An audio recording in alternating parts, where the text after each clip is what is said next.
स्वागत है आपके अपनी YouTube channel Sadeep physics classes में। तो चलिए आज की क्लास में हम पढ़ेंगे ट्रांसफार्मर के बारे में।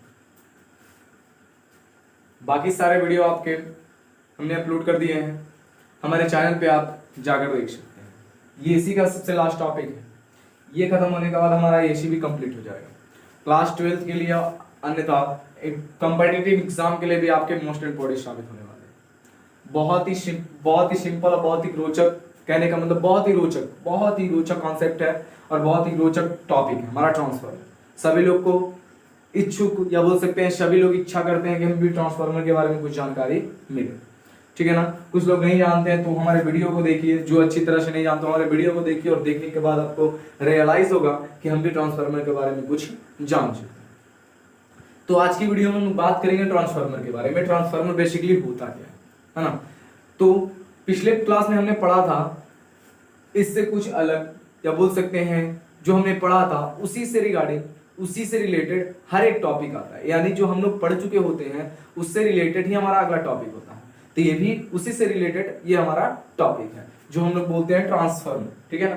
ट्रांसफार्मर जो होता है बेसिकली कहते हैं ट्रांसफार्मर हमारा सभी चीजों में काम करता है। कहने का मतलब ट्रांसफार्मर जैसे चार्जर में ट्रांसफार्मर लगा होता है, हमारा जो फोन का चार्जर, हमारे घर में जो स्टेबलाइजर यूज होते हैं उसमें भी ट्रांसफार्मर होते हैं, ठीक है ना।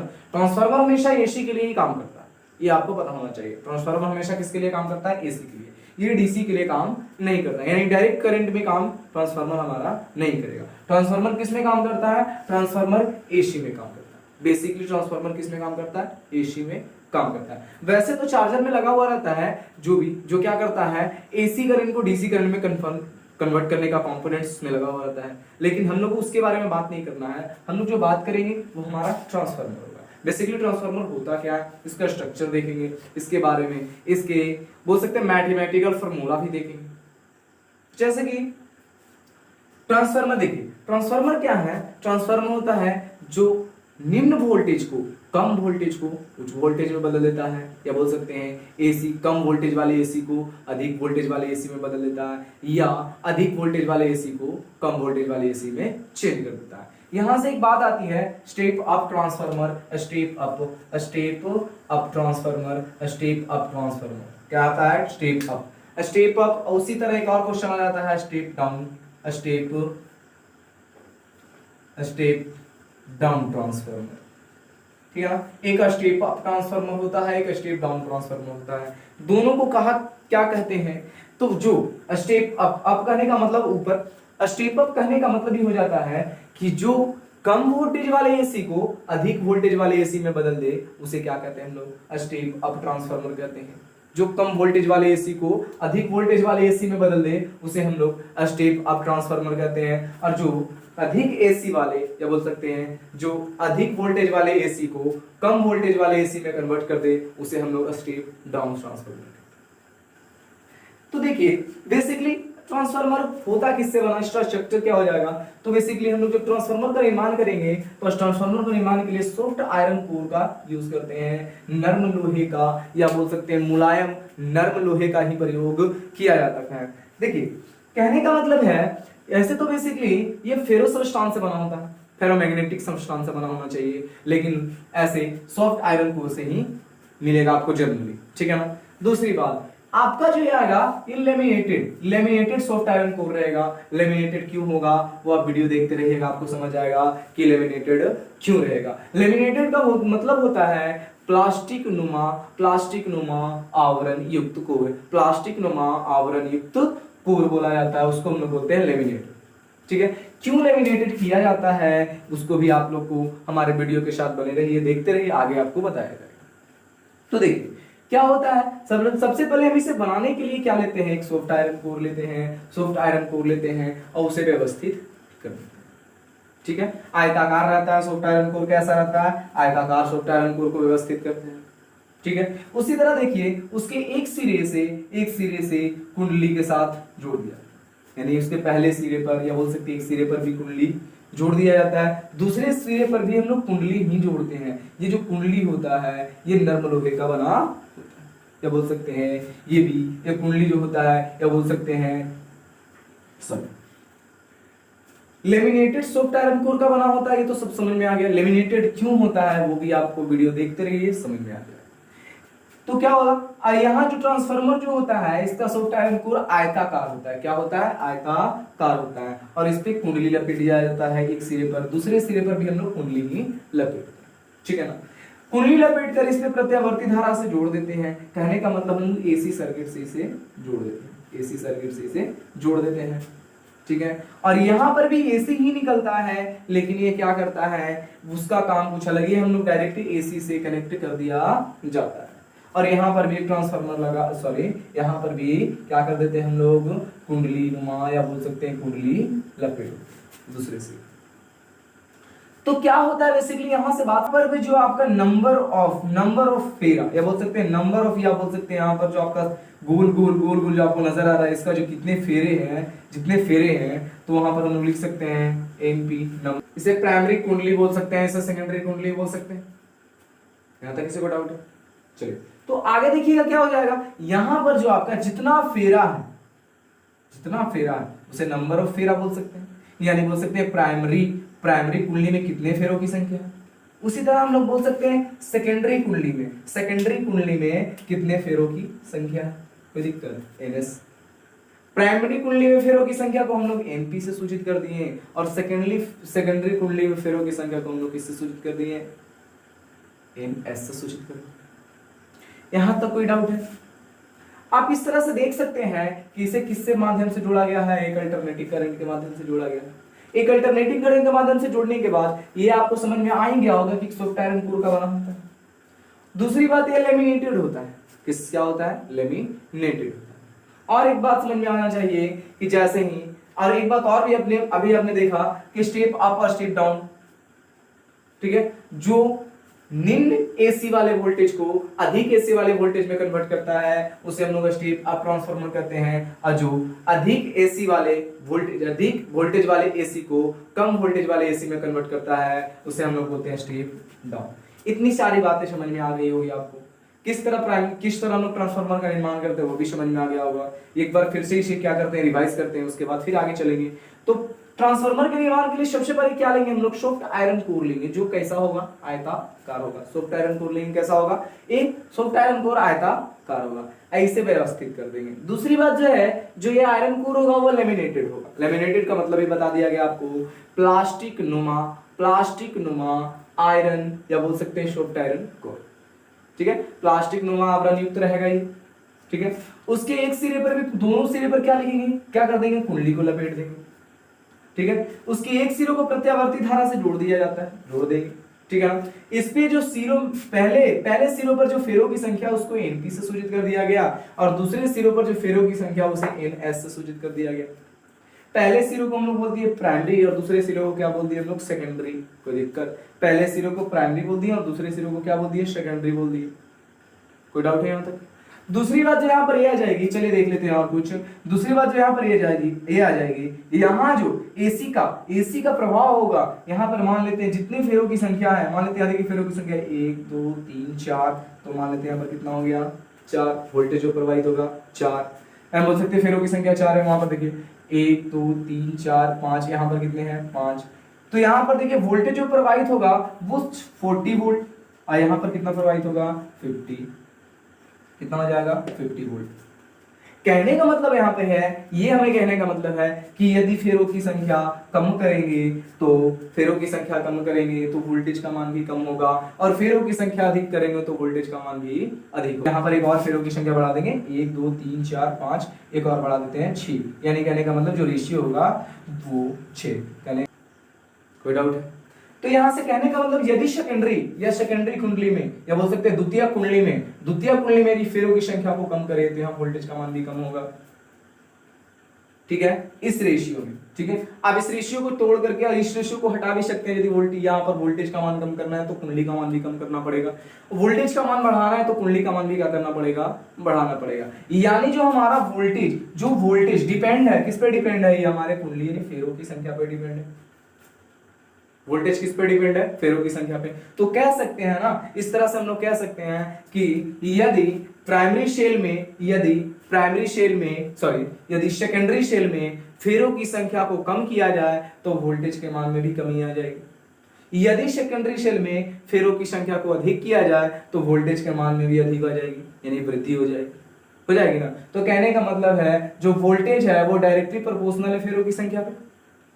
तो वोल्टेज किसके प्रोपोर्शनल है? किसके प्रोपोर्शनल है? फेरो की संख्या के प्रोपोर्शनल है, समानुपाती है। यानी फेरो की संख्या का मान बढ़ेगा तो यहाँ वोल्टेज का मान बढ़ेगा, फेरो की संख्या का मान घटेगा तो वोल्टेज का मान भी क्या हो जाएगा? घटेगा। यहां तक किसी को कोई डाउट नहीं होनी चाहिए।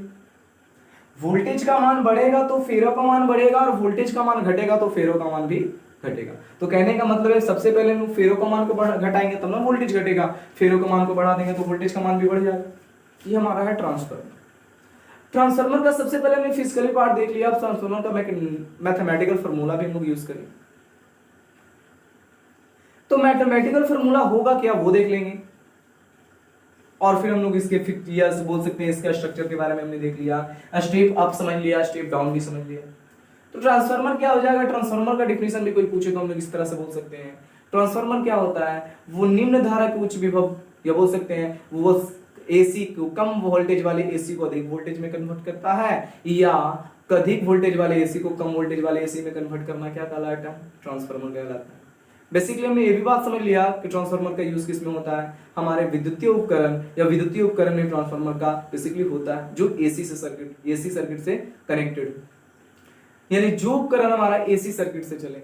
कहने का मतलब है कि हमारे घर में जो स्टेबलाइजर यूज होते हैं, हमने बता चुका है कि कब स्टेबलाइजर यूज होते हैं, तो उसमें भी हम लोग किसका यूज करते हैं? ट्रांसफार्मर का यूज होता है। फोन का जो चार्जर है उसमें भी ट्रांसफार्मर यूज होता है, और भी बहुत सारे उसमें कंपोनेंट्स है। कहने का मतलब जो एसी सर्किट को डीसी में, या एसी वोल्टेज को डीसी वोल्टेज में कन्वर्ट करता है। लेकिन उसका बात हमें नहीं करना, हमें जो बात करना है वो हमारा ट्रांसफार्मर है। सबसे पहले ट्रांसफार्मर को ही हम लोग देखेंगे, है ना। तो ट्रांसफार्मर के साथ साथ हम लोग बाकी चीजों को भी देखेंगे।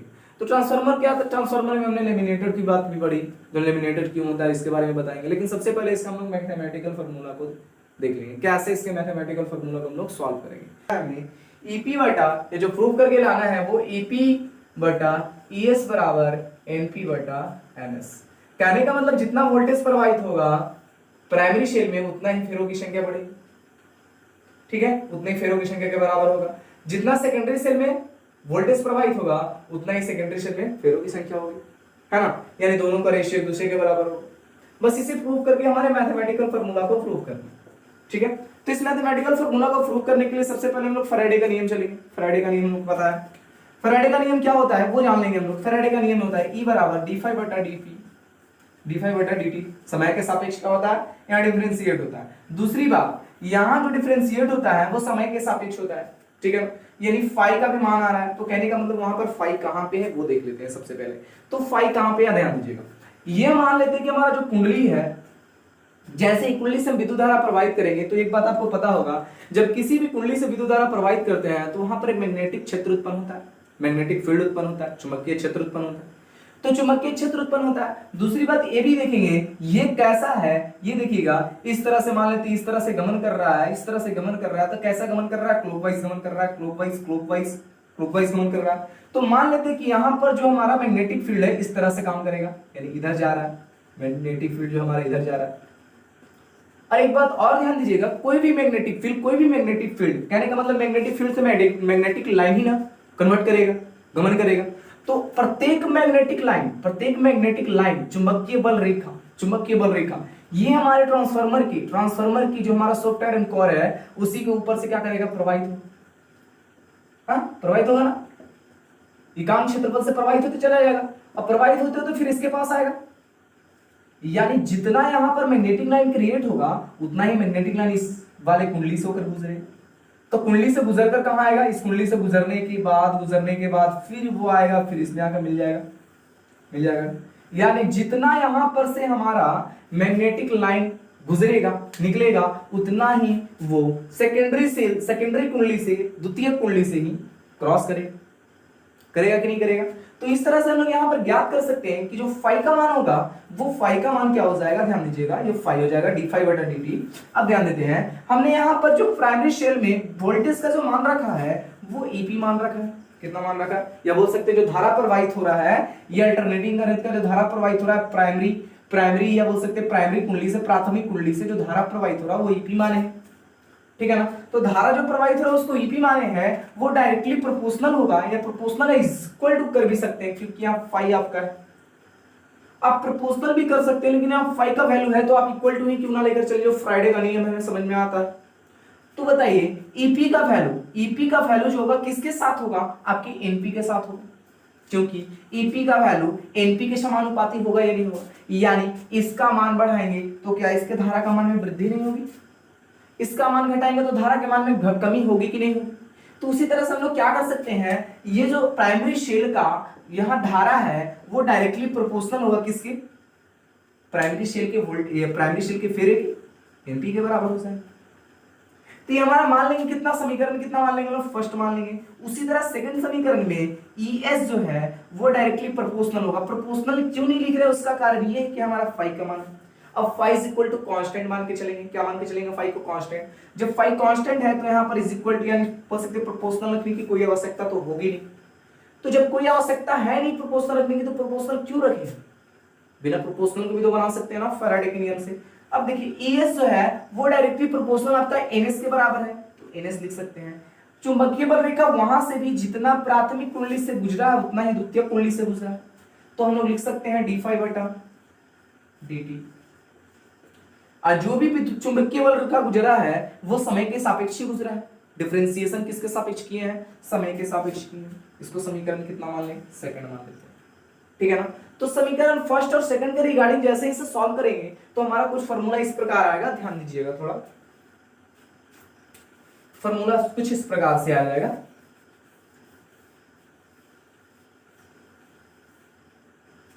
तो देखिए लिख सकते हैं यहां पे हम लोग समीकरण फर्स्ट भागा सेकंड से, फर्स्ट भागा सेकंड, फर्स्ट को डिवाइड करेंगे सेकंड से।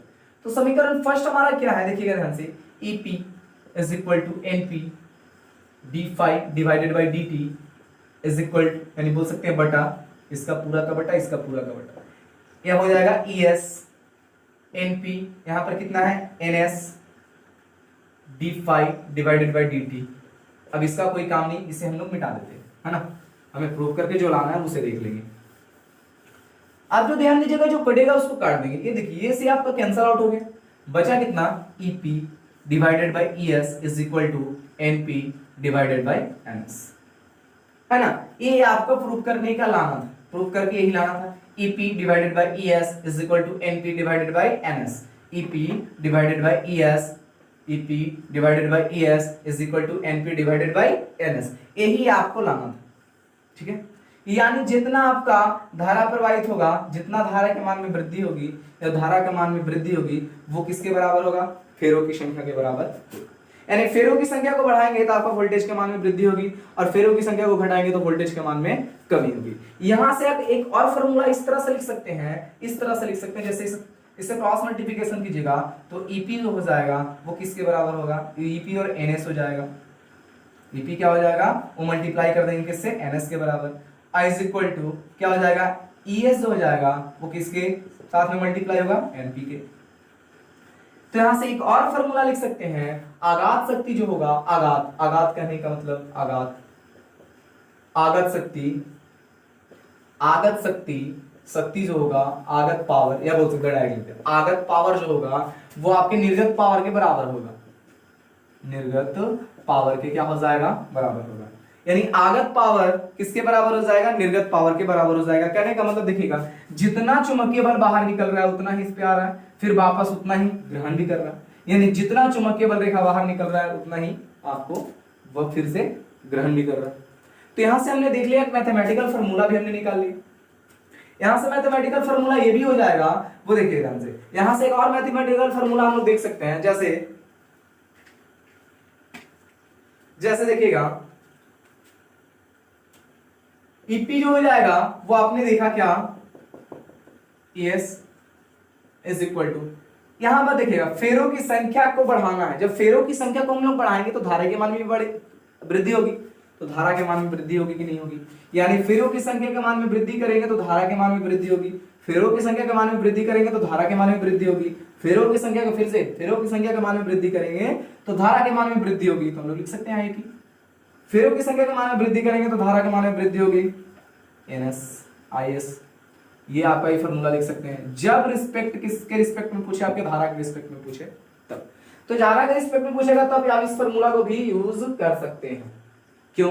जब वोल्टेज के मान में वृद्धि, धारा का मान में वृद्धि, तो वोल्टेज के मान में वृद्धि, क्योंकि ये EMF फॉर्मूला हम जानते हैं। EMF इज इक्वल टू, या बोल सकते हैं विद्युत वाहक बल बराबर, ये फॉर्मूला यूज किया था, विद्युत वाहक बल, फैराडे के नियम से विद्युत वाहक बल, है ना। विद्युत वाहक बल किसे कहते हैं? या फैराडे का नियम वही है, जब चुंबक और कुंडली को अपेक्षिक गति कराते तो विद्युत वाहक बल की उत्पत्ति होती है। वही विद्युत वाहक बल का फॉर्मूला है। अब विद्युत वाहक बल, एक बात और भी बताया गया कि E जो होता है वो V के इज इक्वल टू बराबर होता है। E किसके बराबर होता है? V के बराबर होता है। प्रूफ करके भी दिखाया जा चुका है। तो ये जो होगा, मान लेते हैं कि यहाँ पर जो वोल्टेज के मान में वृद्धि होगी तो धारा के मान में वृद्धि होगी, वोल्टेज के मान में कमी होगी तो धारा के मान में भी क्या होगी? कमी होगी। होगी कि नहीं होगी? वोल्टेज के मान में वृद्धि तो धारा के मान में वृद्धि, वोल्टेज के मान में कमी तो धारा के मान में भी क्या हो जाएगी? कमी हो जाएगी। तो इस तरह से हमने ये भी फॉर्मूला को हम क्या कर सकते हैं? डिफाइन कर सकते हैं, या बोल सकते हैं इस फॉर्मूला को हम लोग लिख सकते हैं। चलिए कुछ और बात जानते हैं लेकिन लेमिनेटेड के बारे में, कि लेमिनेटेड क्यों किया जाता है वो देख। चलिए तो लेमिनेटेड के बारे में थोड़ा देख लें।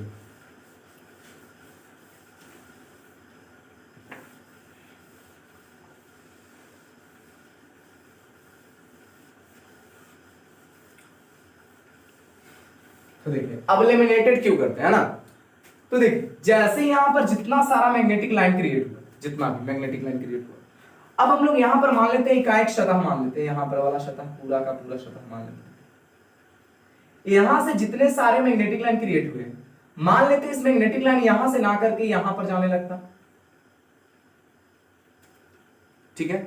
या बोल सकते हैं कि हमने तो अगले वाले, या बोल सकते हैं अगले वाले कॉन्सेप्ट में हमने देखा कि सारा विद्युतीय बल रेखा जो सतह के बाहर नहीं जा रहा है, सतह के रिंग से गुजर रहा है, मान लेते हैं। अब एक बात और भी जानते होंगे, ट्रांसफार्मर का जो क्रूड होता है वो भंवर धारा के कारण गर्म होता है। ट्रांसफार्मर का यहां पर मान लेते हैं धातु का प्लेट रख देंगे, तो आपको एक पता है धातु के प्लेट या भंवर धारा का डेफिनेशन।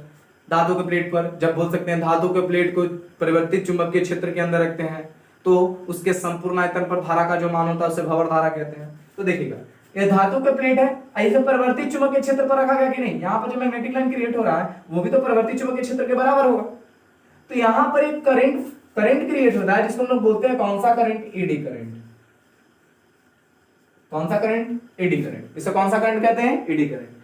एडी करंट के कारण ही क्या होता है? ट्रांसफार्मर का क्रूड क्या होता है? गर्म होता है। एडी के कारण ट्रांसफार्मर का क्रूड क्या होता है?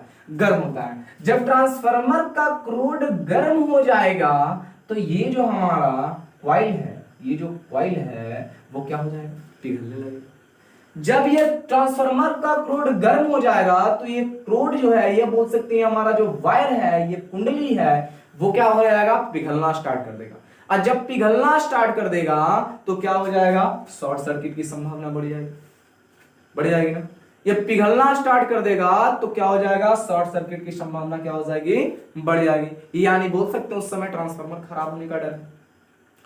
इसी के बचाव के कारण ही इसे क्या किया जाता है? लेमिनेटेड किया जाता है, प्लास्टिक आवरण युक्त बनाया जाता है। क्यों? जब गर्म हो तो इसके संपर्क में ये ना आए, और जब संपर्क में नहीं आएगा तो यह हमारा जो क्रूड है, या कह सकते हैं जो कुंडली नुमा बना हुआ है, वो क्या करेगा? पिघलेगा नहीं।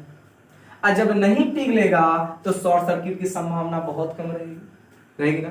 शॉर्ट सर्किट की संभावना क्या रहेगी? बहुत कम रहेगी। यानी इसके संपूर्ण, यहां पर किसके कारण ये क्रूड गर्म होता है? तो एडी करंट के कारण। यहां से क्वेश्चन एक नंबर पे पूछ सकता है, ट्रांसफार्मर का क्रूड किसके कारण गर्म होता है? तो ट्रांसफार्मर का क्रूड भंवर धारा के कारण ही गर्म होता है। तो यहां से एक क्वेश्चन राइज हो चुका है कि भंवर धारा के कारण ही ट्रांसफार्मर का क्रूड गर्म होता है। इसी ट्रांसफार्मर के क्रूड को गर्म होने के कारण ये वाला जो हमारा कुंडली जो बना हुआ है वो गर्म होकर पिघलने लगता है, जिसके बचाव के कारण ही जितना सारा आपका सॉफ्ट आयरन कोर है वो उसको लेमिनेटेड किया जाता है, यानी प्लास्टिक आवरण युक्त बनाया जाता है। नहीं बनाइएगा तो ये पिघलना स्टार्ट करेगा और शॉर्ट सर्किट की संभावना बढ़ जाएगी। तो इस प्रकार से हमने ट्रांसफार्मर के बारे में जितने सारे तथ्य थे वो हमने देखा। कुछ और बातें हैं उसे भी हम लोग अभी समझेंगे, तब तक थोड़ा सा इसे आप फिर से देखिए, फिर से समझिए, 2 मिनट आप इसे फिर से देख लीजिएगा। और भी बहुत सारी बातें हैं ट्रांसफार्मर के बारे में। ट्रांसफार्मर में बहुत सारा क्षय होता है, भंवर धारा क्षय, फ्लक्स क्षय।